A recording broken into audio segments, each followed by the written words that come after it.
میں تجھے بدنام کرنے آئی اور تو نے مجھے ہی بیٹی بنا لیا ہے۔ اب میں تمہیں بتاؤں گی فخر جہاں کی بیٹی کیسی ہوتی ہے۔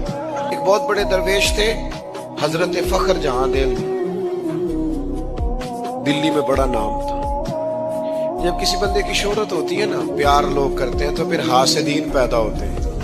حضرت فخر جہاں دل بھی بڑا نام تھا، ہزاروں لوگ جمعہ پڑھتے تھے اور چار دانگے عالم میں لوگ پیار کرتے تھے۔ بادشاہ کو حسد ہو گیا۔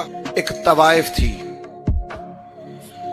اس طوائف کو پیسے دیے، بادشاہ نے پیسے دیے، وہ بی بی بن سمر کے نا حضرت صاحب جمعہ پڑھ کے سیڑھیاں اتر رہے تھے، دائیں بائیں لوگوں کا رش تھا، عقیدت مند مل رہے تھے، تو بی بی بھی درمیان میں آ گئی۔ السلام علیکم، کہنے لگی وہ رات آپ میرے کوٹھے پہ آئے تھے معاذ اللہ، تو آپ کھوٹے سکے ہی دے گئے جاتی دفعہ؟ میں دکان پہ گیا ہوں تو گئی ہوں تو دکاندار نے لیے نہیں۔ سارے مرید پکے نہیں ہوتے، کوئی تھوڑے کچے پکے بھی ہوتے۔ تو اڈی نہیں گل کردا، پر چلو جدی گھر نہ سمجھ تسی بھی جاؤ، سارے پکے، کوئی تھوڑے بہت کچے پکے بھی ہوتے ہیں۔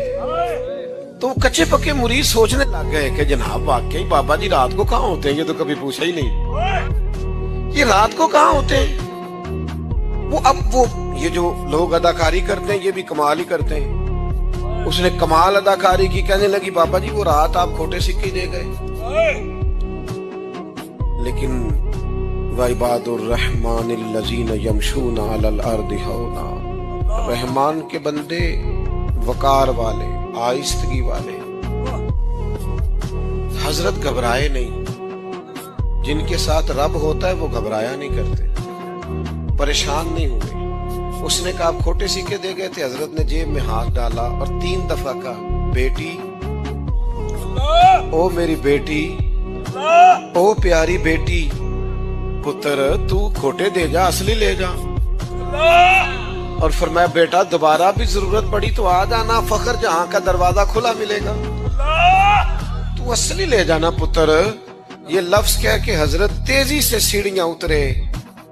تھوڑی دیر تو وہ بی بی چپ کھڑی رہی، میں کیا کرنے آئی تھی؟ اور یہ ہم تو دشمن کو بھی پاکیزہ سزا دیتے ہیں،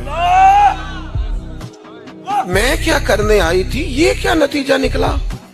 چند سیکنڈ اس کا وجود سکتے میں، پھر دوڑی آئی اور سامنے آ کے پیروں میں بیٹھ گئی اور چیخ مار کے روئی، کہنے لگی او درویش تو کس کستوری اور سندل کا بنا ہوا ہے؟